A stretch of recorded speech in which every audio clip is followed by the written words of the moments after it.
Hey, what's up everybody? BDF 44 coming at you with another video. All right, so we're back up to 85 degrees, which actually feels more like 90 degrees to me. I think it's because I've been so cool for the last couple of days, both in and out of the room. So got to get used to the heat, but it's not real heat, as you guys know, because just 10 days ago I would have been thrilled to see 85 degree heat. So bipolar weather continues in North Hollywood, but I was able to meet up with my boy T today. He came through, brought the mail, and I was surprised to see that not any of the mail had anything to do with SSI. None of it. Nothing over the last year that was sent to his house had anything to do with my SSI being denied or approved. Nothing. Unless he left some stuff out, unless I just didn't get that for whatever reason. But there was a lot of stuff sent by the state, most of it outdated, stuff that had already been taken place. The only thing that was really up to date was what just came in on the 4th in regards to next month being the deadline for my excuse for not being able to work based on my mental health, whatever it is. So what I got to do is contact my therapist and have her write up another one of them things to state that, you know, she would like that extended for me so that I don't have to go through the requirements of work searching in order to keep GR, which is very important. I don't see her again till the 10th. The deadline is the 4th for this process. Today is like the 24th, so I got time to handle it, but not before my next therapy session with her. So I'm gonna have to meet up with her before my next therapy session in order to either get this done. I'll call her probably tomorrow and take care of it that way. But right now I'm headed out. It's late. It's already 3 o'clock, but I'm getting out late anyway. I really don't care, to be honest with you. And I'm going to go pick up some paper for my art at one of these Targets. Now, I know I should probably go to the local Target. My right mind is telling me to go to local because there's going to be a lot of paper I'm bringing back. But I'd rather get the exercise anyway. Plus, I don't feel like staying local today for some reason. Been cooped up in that room today, waiting on my friend and also finishing up the final drafts that I was doing all my NBA drafts. I finally maxed myself out on Flea Flicker, which is an application I like using because they allow you to get 50 teams. So I drafted all 50 of them teams over the last 4 days. So yeah, you can clearly see I'm all drafted out. I got everything I didn't get it out of that. Now we're ready for the NBA season. But yeah, aside from that, man, everything's good. You know, if anything, I'm just ready to get out the house at this point. Move on from sitting in that room and looking at my phone and listening to celebrity gossip nonsense. It's entertaining, but I'm worn out of that too. So I just wanted to get out and get to Hollywood, grab maybe one of the art sheets. If I don't feel like lugging both of them home, I might get one 500 pack. But the thing about it is this: now, in meeting up with my friend T, I handed him over all of my remaining art. Everything that I've done here for the last year, up until my very last piece, is now going to be put in storage, which means that my suitcase is significantly lighter. And y'all know I do my suitcase squats. So I don't even want one day where I don't have the weight that I'm used to having in there. Not even one day. And so for me, it's most important that I get 2 500 sheet page loads to make up for what is being removed from the suitcase in that regard. So that's kind of the urgency for me. It's because I do these every day. And so it's like if I'm taking however many pounds out of that suitcase, that's taking significant steps backwards in regards to my morning routine. And that's not necessary when I can just simply replace the paper with the same weight. So yeah, man, I actually only need 1 for my art, but 2 for the weights, if that makes any sense. So I'm gonna be lugging that back home on the way back. And it's just the exercise that I'm adding to it. So yeah, man, that's what it is. That's what my day has been about. Just waiting around. I didn't meet up with my boy T till about 2 o'clock. So that kind of set the tone for the day. But I wasn't really upset because I didn't really feel like moving anyway. as I got up this morning, I did not feel like doing too much of anything, but at this point I do. So it's all coming together the way I would hope it would. But yeah, that's pretty much it, man. I think that I can effectively say that all this celebrity gossip is a real distraction from the genocide, because I haven't been paying as much attention to that, just off of the sheer notion of what's going on locally in this situation with our celebrities. I've been very interested in it, but at the same time, it's a lot that hasn't been paid attention to in regards to that genocide. And as somebody who wants to continue to be on top of that, I can effectively say that I've been distracted from it. Definitely been distracted from it. And so that's what I want to say, man. I think that if their intention was to distract us from some of the stuff that's going on, I think they've done it. I think it's done it. It's worked on me. I don't know if that's necessarily something I would be upset about, to be honest with you. Having watched so much of what's going on in that genocide, it really is a drag. We're going on 360 days coming up very soon of this. It's going to be a full year, obviously on October 7th. Or I don't know if they count October 8th, but I know they started this genocide immediately after October 7th. So somewhere in there, we're coming up on a month very soon. And obviously a ceasefire is a myth. Nobody expects the people who are doing this to actually kill those processes that are killing these people. You know, the man holding the gun shooting, you're not gonna say, "Oh sir, who's shooting these people? Would you please put your gun down and stop shooting these people?" Like, you're trying to appeal in that way, essentially. And so after a whole year of this, it's very, very frustrating for everybody who's on this side, hoping and praying and using our voice to try to see an end to the genocide. We're not seeing what we need to see at all. But from what I understand, the resistance and to those who are defending themselves from the aggression of Israel, like Lebanon and others, are effectively starting to put that Iron Dome to the test. And that Iron Dome has been failing. And this morning I saw a school bus full of Israeli settlers who you may want to consider innocent people, although there is a strong sentiment toward not. They were bombed this morning. No survivors in Israel. And what comes to mind is not to necessarily celebrate that, but to understand that, you know, this is what Israel's government and the Zionist movement is doing to the people of occupied Palestine known as Israel. They're putting a target on innocent people's backs. And this is exactly what the enemy wants to do. The devil wants to do this very thing. Make it so that people are so disheartened and distraught by the loss of innocent people that they celebrate the slaughtering of further innocent people. And this is what we were talking about yesterday, how the enemy, even though through sin, you may not necessarily be connected to a person who's also doing sin, the devil himself, the enemy, wants to utilize you all together in your sin and in your suffering. And if you can't, for whatever set of good or not so good reasons, overcome that, then he will be effective in furthering his intention through you and your reactions and your aggressions against more of what he's doing, his own aggressions against you. He will use your reaction and aggression to further annihilate innocent and or undeserving victims. And so that's what we have to understand. It's the same thing I always say. If someone's going to put on my skin and then proceed to do all the worst things in the world, now when I walk the street, I'm not as safe because everybody thinks they have to protect themselves against me, of whom's not thinking like that.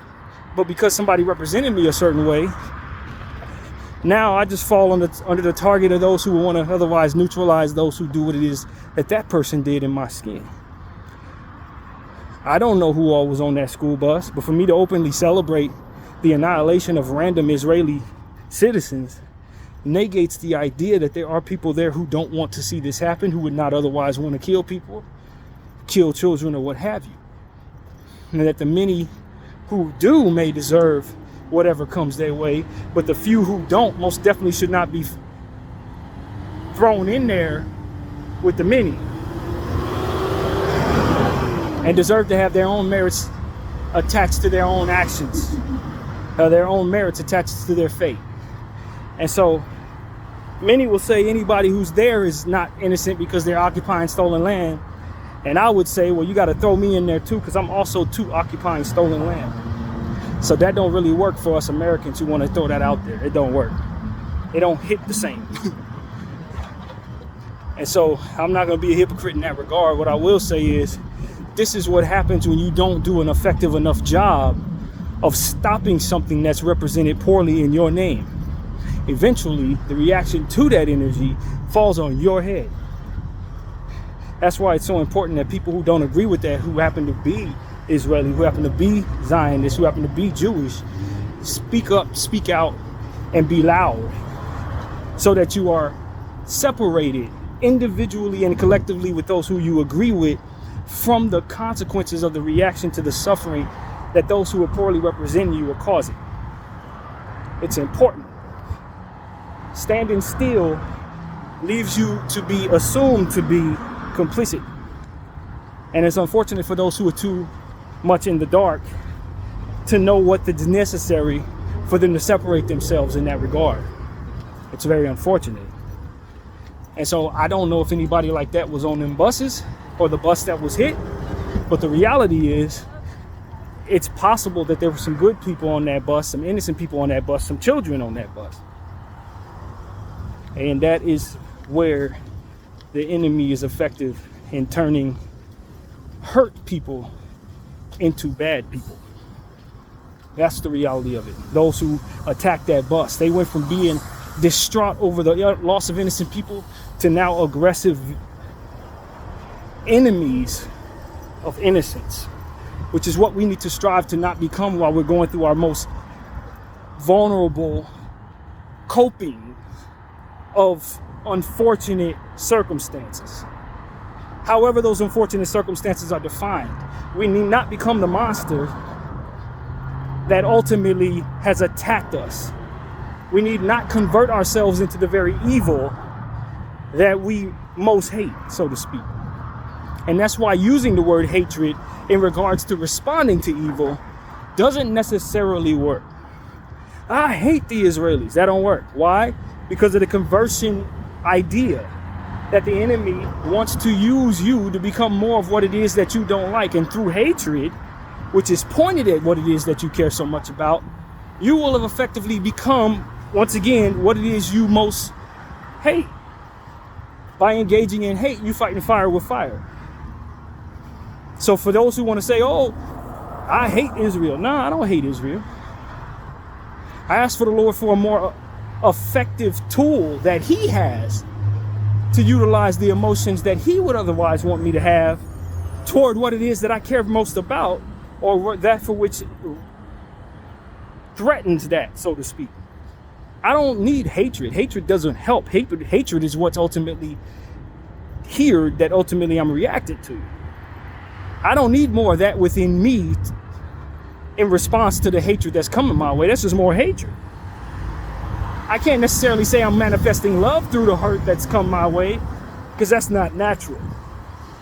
But what I can do is denounce hatred and be effective in searching out ways to absorb what it is that I'm feeling while not doubling down on what it is that's coming at me, which is the hatred itself. There has to be something we can do to not turn ourselves into the very monsters that we don't like, that threaten us.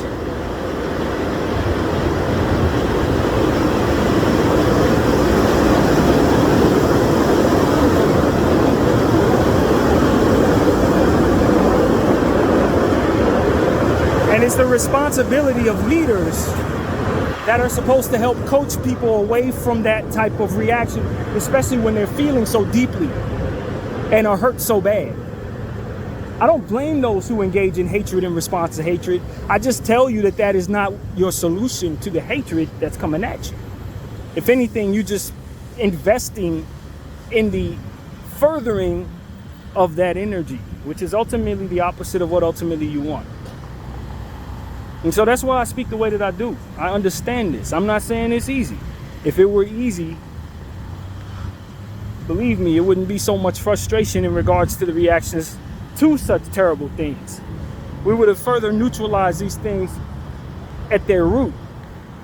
But things like genocide and racism and systematic racism or whatever types of hatred are out there exist sometimes not just from manifestations of aggression and jealousy or what have you, but manifestations of aggression from within pain, not directed in the right places. A black person did something to your family member, maybe took someone off the earth that you love very much. Now you hate all black people and that drives you. Well, friend, I mean, that's what we're talking about.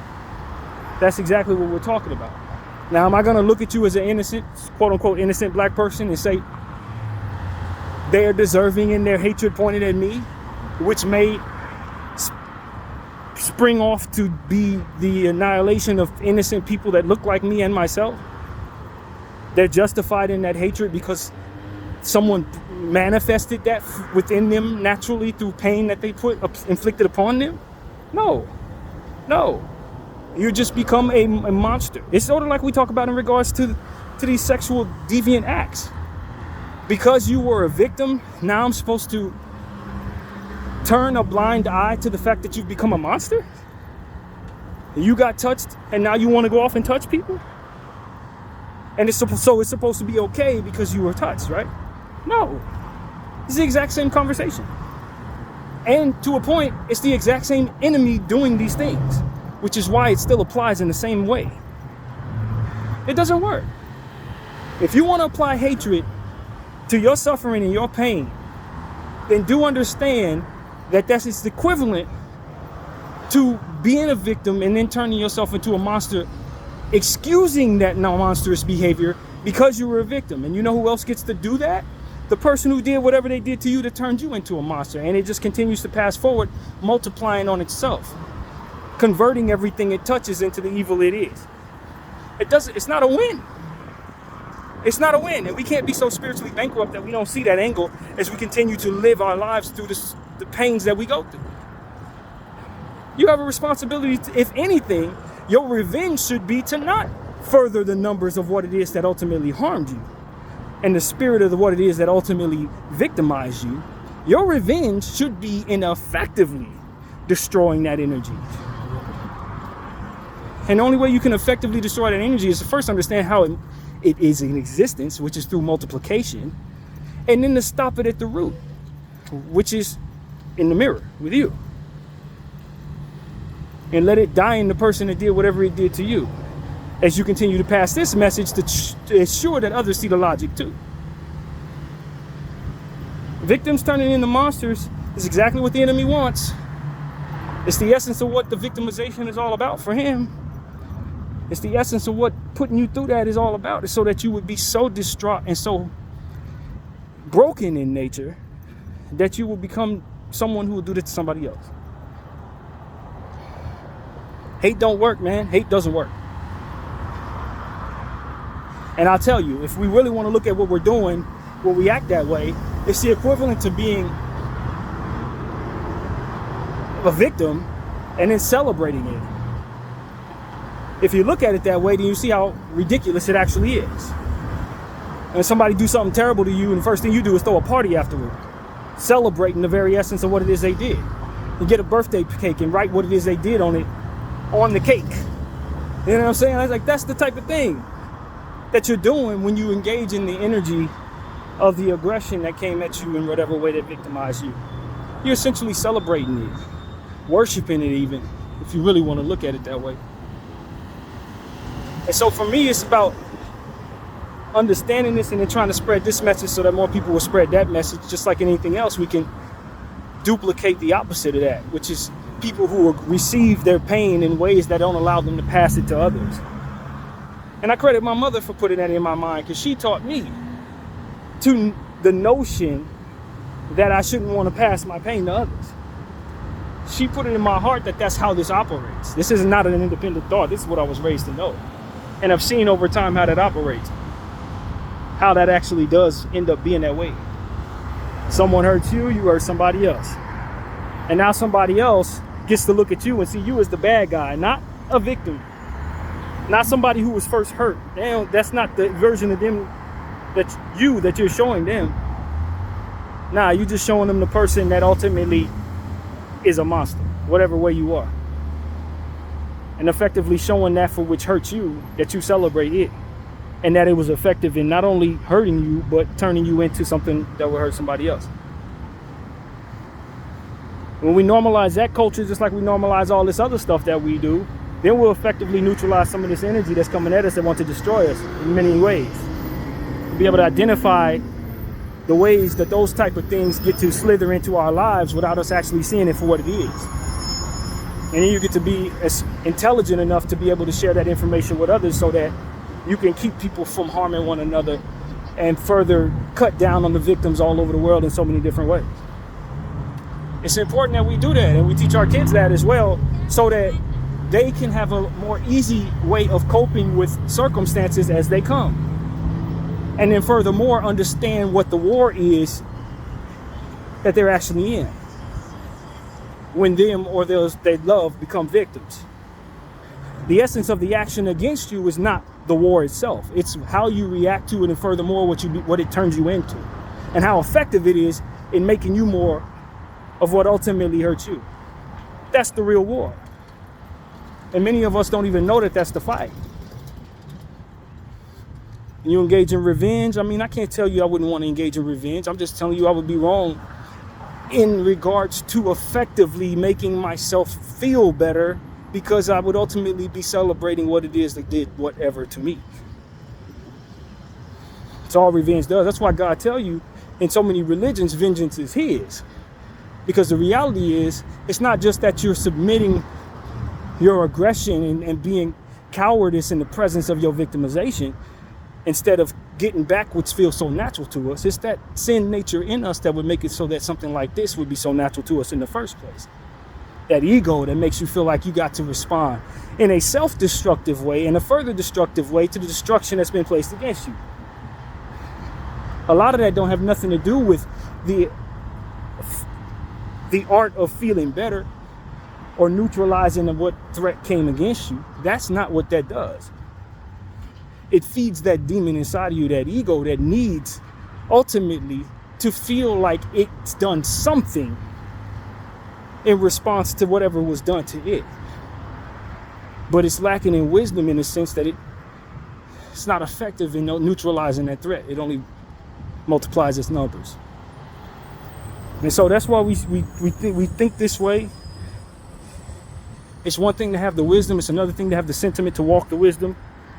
You know, it's a lot coming at you. And in a given moment, you may not be able to. But that's also part of making it so that so many around you understand this concept and what your intentions are in this concept, so that they can talk you off of that for which would otherwise be reactionary in a bad way.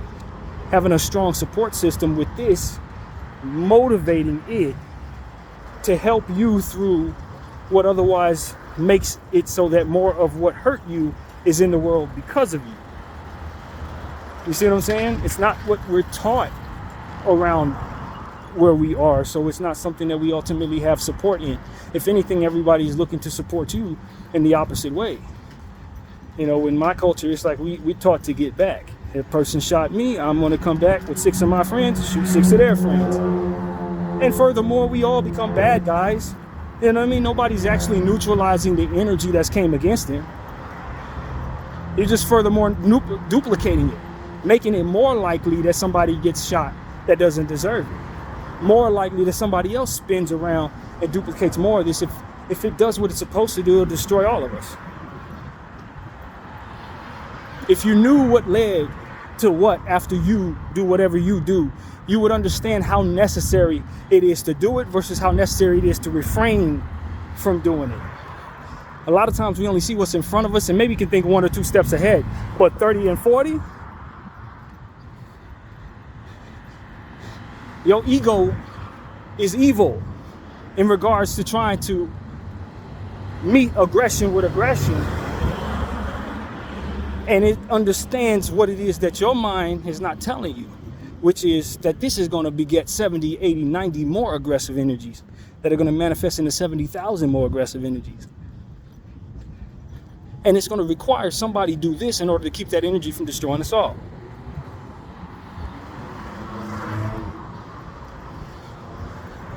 And I tell you, because people are taught the opposite, they end up effectively becoming part of the problem instead of furthering the possibility or the probability of effective solutions. And so that's what I'm telling y'all, man. A lot of what we've been taught is just because the enemy has had a stranglehold on this world for so long. A lot of what comes so naturally to us is because it's been going on the wrong way for so long. And in changing those cultures, we can ultimately set a path to where this is more normal, as to which we will find different solutions that allow for an end to the aggression that harms us, and ultimately the survival of our selves.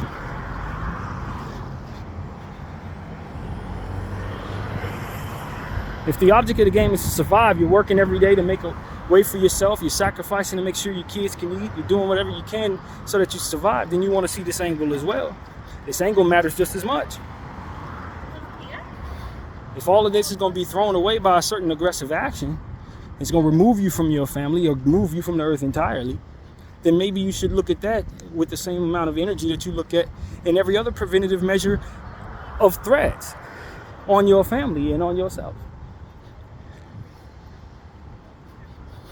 We do such a poor job through what it is that we believe in culture and what it is that we pass around in culture that's been going on for so long, of actually protecting ourselves from every angle necessary to fully keep surviving. Many people ain't gonna live to see their fullest extent of whatever your body can exist because of the different habits that we have and the different aggressions that we engage in and the different devious behaviors that turn others into victims, coercing us into the deservings that are not going to allow us to last. And we pass because of it. I think it's about living. You know, maybe some scholar has come to the conclusion on high somewhere that we need to start cutting back on our numbers. I think a lot of what goes on is, control. They only want certain people to live for so long, while other people they're hoping die off. So they set forth these patterns of self-destructive cultures and destructive passings on, so that we will decrease in certain areas and increase in others. But humanity has to see the wisdom beyond that for which has been decided above our heads. And dare I say, behind us by people who are now dead, who thought that the world could only have a capacity of however million people. So they needed to make sure that they cut off a bunch of these and let some of them live, but not them over there. We gotta live through their dream for the world that they are not even here to see, and start living for our own survival and our own dreams, and the increasing of our own numbers. And then figure out how we're going to survive from there. If the object of the game is survival, then we need to make sure we have this under control. And so that's something I want people to understand. The bigger picture is, there may be some people who really believe it only needs to be a certain amount of people in certain places, man. Y'all got to know that. A lot of the stuff that you do self-destructive wise, since it's been going on so long, and since you're consumed by it every direction you go, everything you look at is teaching you how to hate yourself in one way or another, that is in place not by accident, but to assure that you get the hell out of here quickly, so that you can meet the quota that this person had in mind whenever they came up with this idea that this world could only hold the capacity of a certain amount. We can prove them wrong. Human beings are thinkers and creators, so we will find ways of surviving. We'll expand to other planets and survive if we have to. If we run out of land, we'll find a way. We'll find a way, and we'll get better at handling things, healing, teaching, language, art, all of that stuff will get stronger. What's the word I'm looking for? It will evolve. The more of us that survive and get the most out of ourselves and the most out of the knowledge around us, the quicker humanity will evolve as a whole. But as long as we continue to keep cutting at our numbers in whatever ways that we've all agreed to, whatever cultures that we all agreed to, we're going to continue to decrease in numbers or continue to see more of some and less of others. I don't think that's what God had in mind when he created this ever multiplying entity called humanity. That we start to shave off at our numbers for the sake of a few individuals who want to see a certain thing and maybe less of something else. And it's one of those situations where you look up and you realize, I'm not living my dream. I'm living what they told me I should be dreaming. I never actually thought of anything that I actually wanted for myself. I was just trying to work under the parameters of success that they were put in place for me by people who wanted me to measure things a certain way, who ultimately didn't mean no good for me in a lot of cases. They wanted me to reach up for this so that people could hate me for that. They wanted me to reach up for this so I could push poison this away or that away. They wanted me to subscribe to this line of thinking so I would have a more likelihood of being cut down early. They wanted me to ignore this thing so that it would be likely that people who listen to me would otherwise get cut down early themselves, pushing poison. But the dreams weren't my dreams. They were somebody else's dreams for what they wanted people who look like me and think like me to dream about so that they can have their intentions enacted upon the earth. We got to be intelligent enough to understand that a lot of the stuff that we are doing is that. People were very, very intelligent, but not extremely wise. Egotistical, but not spiritually inclined. So a lot of what it is that was so well put together for us to all subscribe to was ultimately low frequency in nature. In a lot of cases. And given in the society that we're in, dare I say racist. They didn't have any intention of seeing everybody succeed, just a few. They didn't want the world to look like everybody is going to be here. Just them over there, maybe a few over here, and that's it. And, you know, my logic tells me that everybody, as the world continues to see an increase in climate issues, that we could all use some of what each other has. As the world gets colder, maybe we would be better used to have more of a use for hair. As the world gets hotter, maybe we have more of a use for melanin. I don't think we, tribalistic in nature, actually consider what chemistry, so to speak, can be made by sharing and multiplying across races. Since we're so intentional on piling everybody that looks like us into a corner and then only breeding amongst ourselves as if that's the only way to do things, what we don't realize is some have what we need. Others, we have what they need. And if we're going to evolve positively, and maybe that is the path forward, rather than the cultures that we have that would otherwise make it so that we only stay within our own and continue to multiply on that for which is the same. Just a thought. Culturally, that may be blasphemous. But as we continue to see that the world is changing, I can tell you there's going to be a lot of people with fair skin who are going to wish they had melanin. And within the cultures of us not sharing that melanin, they won't have it.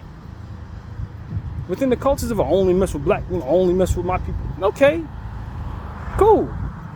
And your great-great-grandkids will suffer for it when the temperature's 200 degrees. And you ain't got no melanin in your skin. While you was trying to kill off all the black people, what you needed to be doing was breeding with them so that your people could survive. That's too deep. I know people don't want to hear that. That's blasphemous. Even my own people going to look at me crazy for that one. But we're not talking about culturally. We're talking about the survival of the planet that we're in. We're talking about being able to survive certain types of things that come against your skin, come against your blood.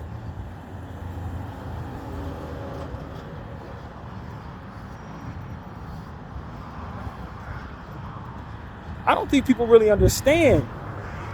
A lot of what it is that we hold on to is not meant for our betterment. It's a thought of the enemy.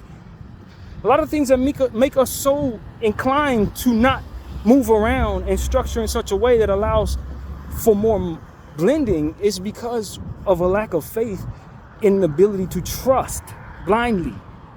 Can't trust them because they from over there. Can't trust them because they've been engaging in this. Can't trust them because we heard this about them. Maybe that's not at all what this is actually supposed to be about. I mean, after all, when you look at the people around you, you can further see the blending of people everywhere because people have been blending for a long time. Is that not what it's supposed to be? Maybe it's up to you. Maybe that's the point. Maybe it is up to you. Maybe it's not for you to hear what I'm saying and then find you somebody of the outside race, but to be more open and inclusive of everybody so that we can all have the faith in the notion that we could survive regardless of what we choose. Maybe that's the way to go. But that we continue to promote distance between races and distance between religions and distance between people of different cultures may be doing a disservice to the longevity of our existence. For all I know, you need what I have and I have what you need and vice versa. And you ain't never gonna come nowhere near me because of the curse of egotistical culture and ultimately the passings forwards of things that were never meant to see us survive, never meant to see us thrive, never meant to see us evolve. The stagnation of things. When we know what's coming up against us, then we can find ways of winning the battles that ultimately we find ourselves in. But if we don't know the first thing about what's coming against us, how can we defend ourselves? If we don't know what the objective is because we're too closed-minded to engage in solutions that would otherwise be right in front of our face, waiting for generations of the future to come around to understand what it is we should have been understanding now. Some of that is because we're not evolved in nature. Others is because we just engage in stagnation practices. We ain't allowing ourselves to evolve. It's not that our generation wasn't great enough to do so. It's just that we engaged in so much nonsense that we didn't allow ourselves to venture into spaces that allow us to think that way.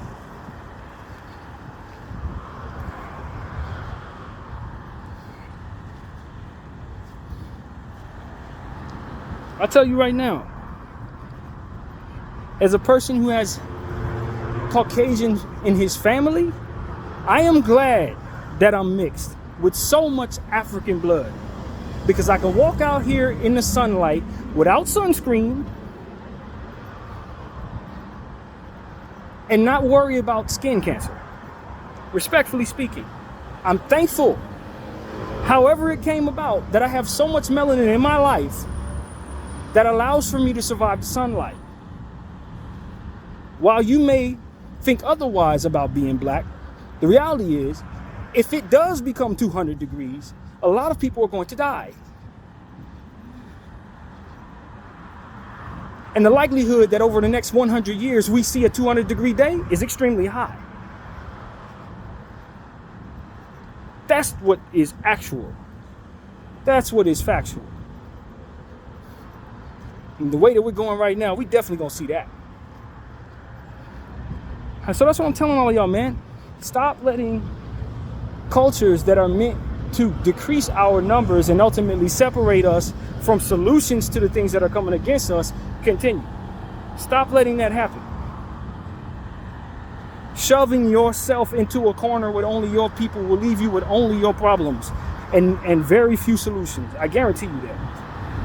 We're going to keep on standing on our little corners, wave our flags, and say we're better than everybody else. And eventually, when everything is coming at us, we lose all of us because we're all in one spot. That's what they don't tell you. That's what they don't do enough telling you about. All of us want to sit in our land, This is my land. I don't want nobody to touch it. I ain't welcoming nobody in here. And when whatever meteor hits your land, all of your people are gone. When whatever genocide is inflicted upon your people, all of y'all in one spot are gone. It's time to start thinking this way, because we have faced COVID. We have seen genocides. We are seeing an eradication of the Palestinian people in real time. And this ain't the first genocide we've seen. At some point in time, we got to realize being in your own little corner ain't necessarily how this thing's supposed to work. Sitting back with your flag and your tribe ain't necessarily the best way to survive what this may be going forward. It may not be. That worked for our ancestors when there was no social media, when there was no airplanes and stuff like that. But now, it may be in your best interest to venture out of your comfort zone, out of your social norms, out of some of your traditions that are meant to keep people looking only like you, praying only like you, living only like you, loving only like you, surviving only the ways they knew how in times that have changed so much.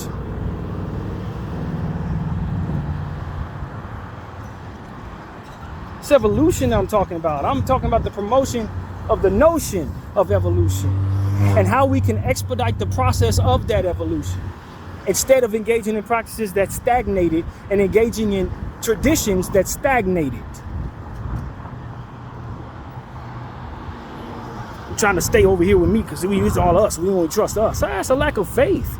Evolution is going to allow you to believe in a God, and then from there engage in things that allow for that belief to take care of certain things that otherwise you feel you must. That's what life has taught me. Sometimes you got to let go and let God, and then allow your practices to incorporate that into your equation. I don't need to be worried about that. That's God's business. Let me focus on that. I don't need to worry about this circumstance or who's behind me. That's God's business. Let me focus on what's in front of me. These things we're not taught how to do. And it stagnates our evolution in so many ways.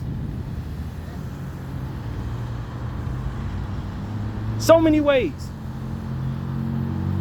And the same problems we have today will be the same problems we have 100 years from now, because we didn't allow ourselves to venture into spaces for which to find those solutions.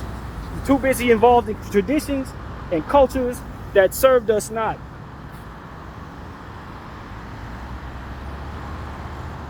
At some point in time, we just got to realize the world has changed so fast that we can't engage in traditions. Traditions were for a stagnated world that didn't have certain things that are now incorporated into our everyday life.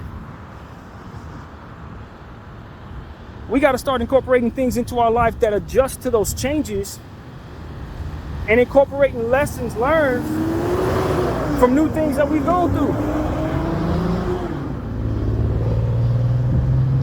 And think our way through some of the things that otherwise we overlook in that regard. Have more conversations that allow us to identify those things and then adjust to whatever's necessary so that things can change for the better for us.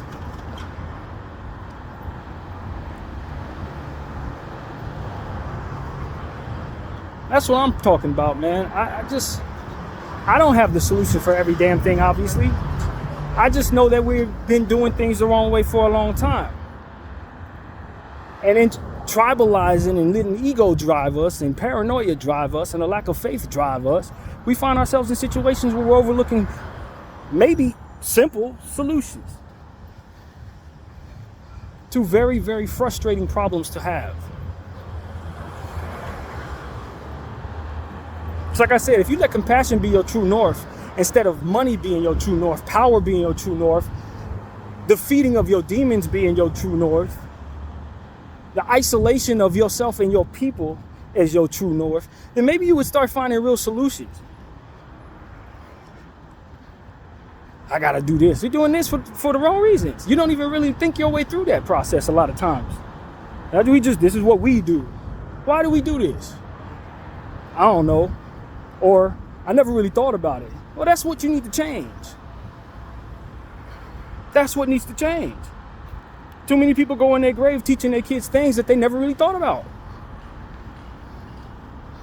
It's just what we do. It says in the book. It was written 7,000 years ago.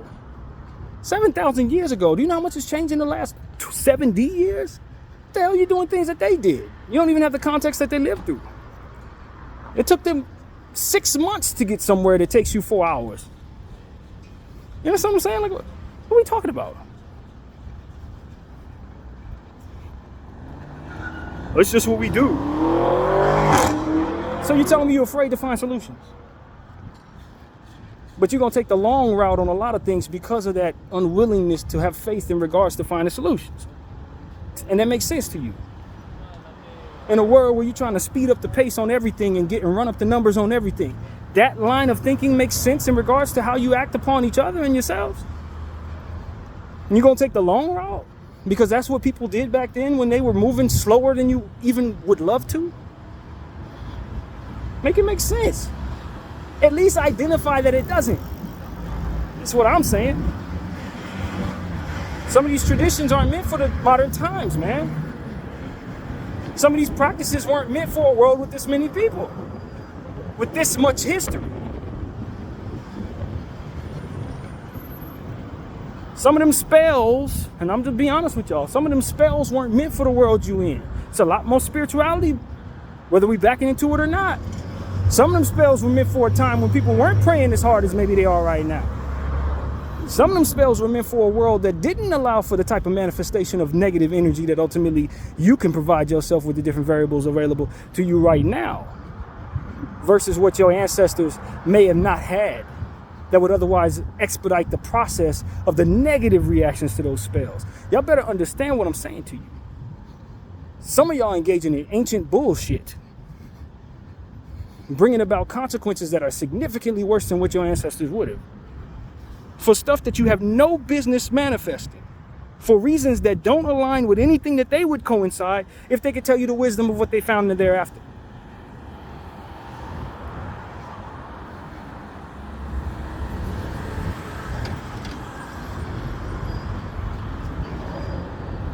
I think I may have reached somebody with this one. My name is BDF 44. I thank you all for watching. I'm out.